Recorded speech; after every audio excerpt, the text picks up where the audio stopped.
happiest day.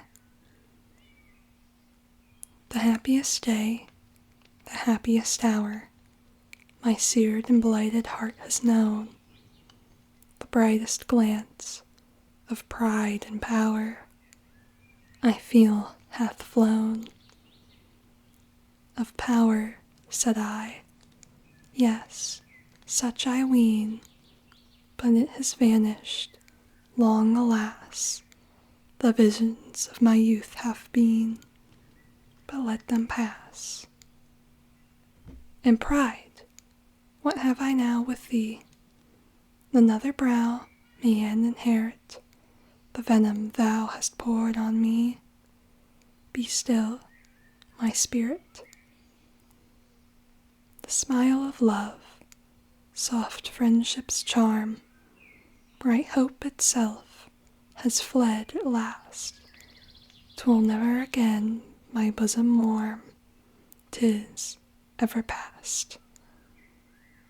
The happiest day, the happiest hour, mine eyes shall see, have ever seen, the brightest glance of pride and power I feel has been.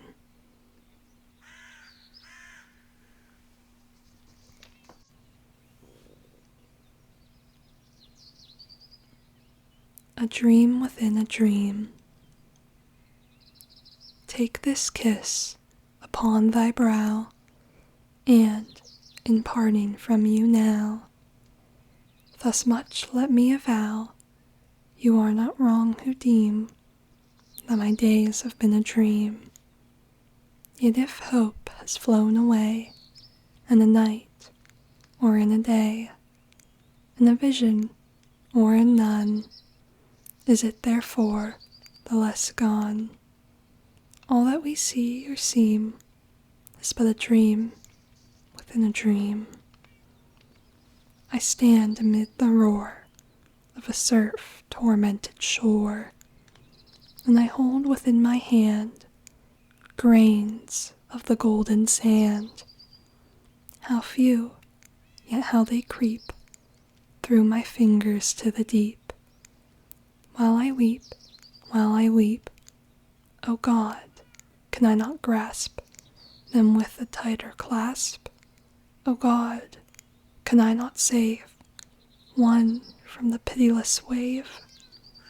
Is all that we see or seem but a dream within a dream?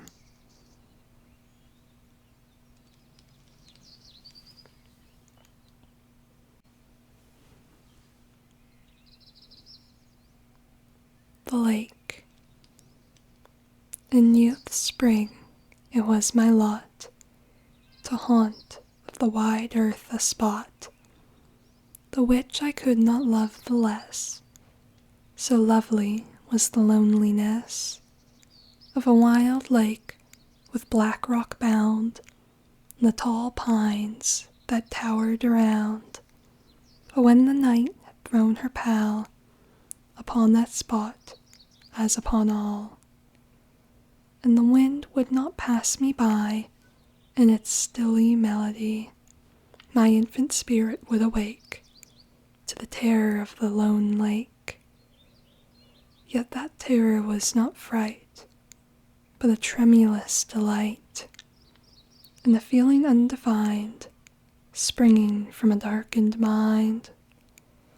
Death was in that poisoned wave, and in its gulf a fitting grave, for him who thence could solace bring to his dark imagining, whose wildering thought could even make an Eden of that dim lake.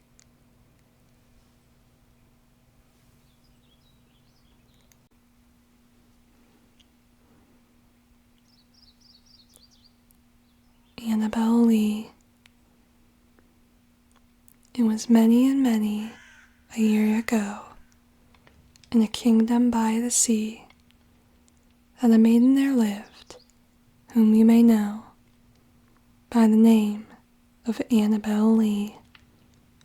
And this maiden she lived with no other thought than to love be loved by me.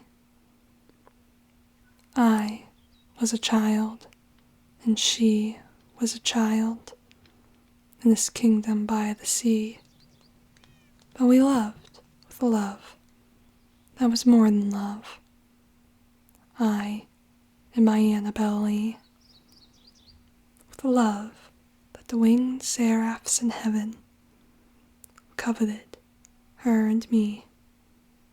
And this was the reason that, long ago, in this kingdom by the sea, a wind blew out of a cloud, chilling my beautiful Annabelle Lee, so that her high-born kinsman came and bore her away from me, to shut her up in a sepulchre in this kingdom by the sea.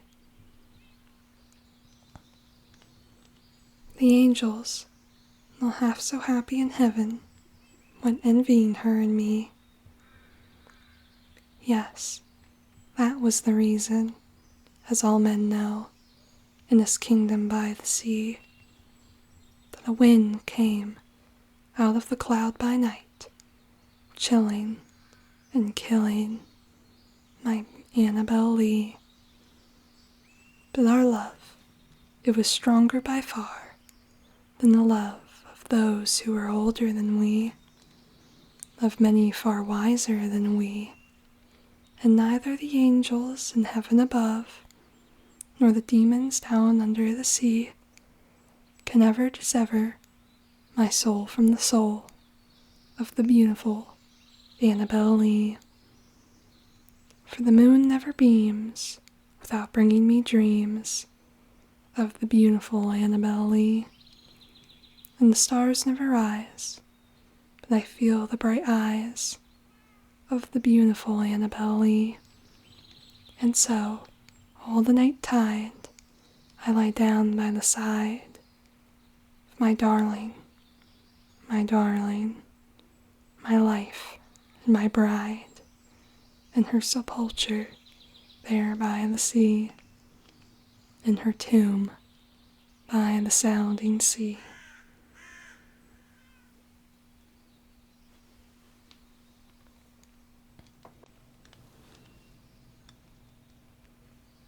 Imitation. A dark, unfathomed tide of interminable pride, a mystery and a dream, should my early life seem. I say that dream was fraught with a wild and waking thought of beings that have been, which my spirit hath not seen. And I let them pass me by with a dreaming eye. Let none of earth inherit that vision of my spirit. Those thoughts I would control as a spell upon his soul. For that bright hope at last, and that light time have passed, and my worldly rest hath gone with a sigh as it passed on. I care not though it perish with a thought I then did cherish.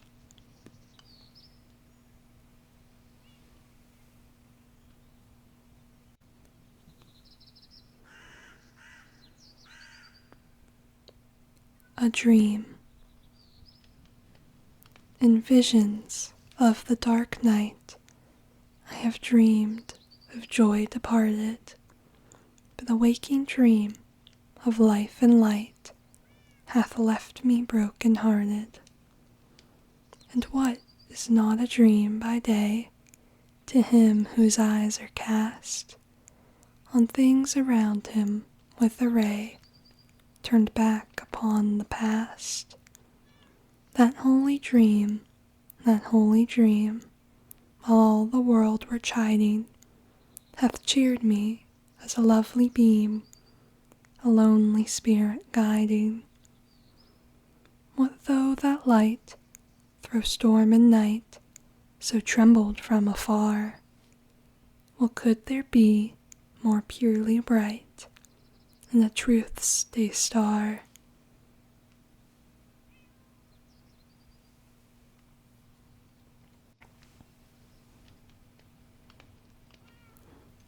Evening star. 'Twas noontide of summer and midtime of night, and stars in their orbits shone pale through the light of the brighter, cold moon, mid planets her slaves, herself in the heavens, her beam on the waves. I gazed awhile on her cold smile, too cold for me. There passed as a shroud, a fleecy cloud, and I turned away to thee. Proud evening star, and thy glory afar, and dear thy beam shall be.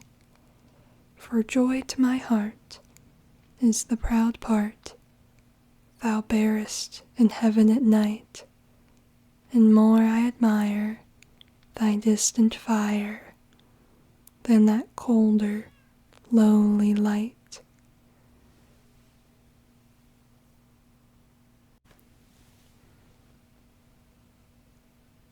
Fairyland.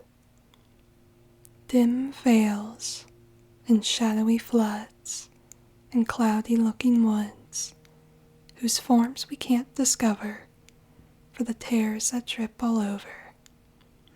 Huge moons there wax and wane, again, every moment of the night, forever changing places, and they put out the starlight with the breath from their pale faces. About 12 by the moon dial, one more filmy than the rest, a sort which, upon trial, they have found to be the best. Comes down, still down, and down, with its center on the crown of a mountain's eminence, with its wide circumference, in easy drapery falls over hamlets and rich halls, wherever they may be, o'er the strange woods, o'er the sea, over spirits on the wing, over every drowsy thing, and buries them up quite in a labyrinth of light. And then how deep?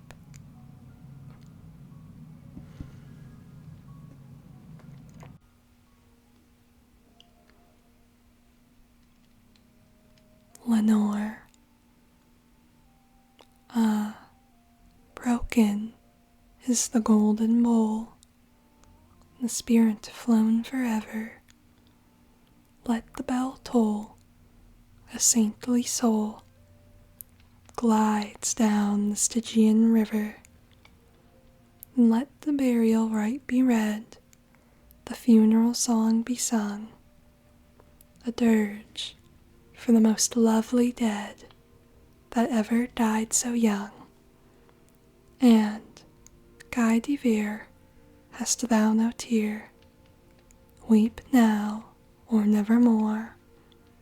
See, on yon drear and rigid bier, low lies thy love, Lenore.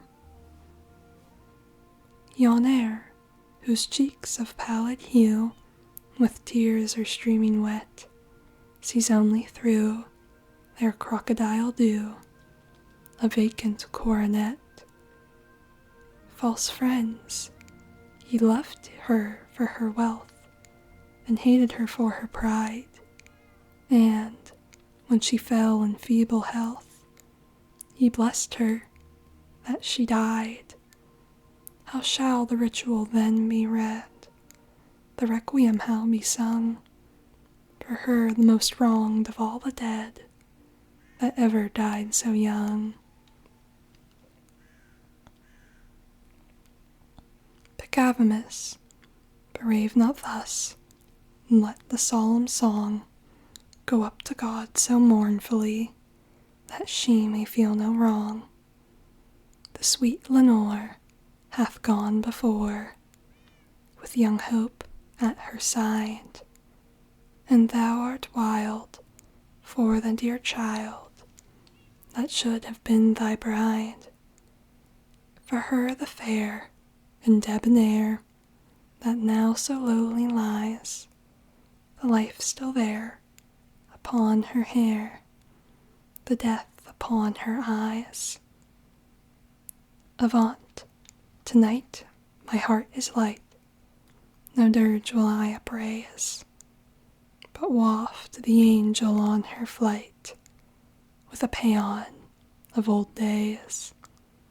Let no bell toll, lest her sweet soul, amid its hallowed mirth, should catch the note as it doth float up from the damned earth. The friends above, from fiends below, the indignant ghost is riven from grief and moan to a gold throne beside the King of Heaven.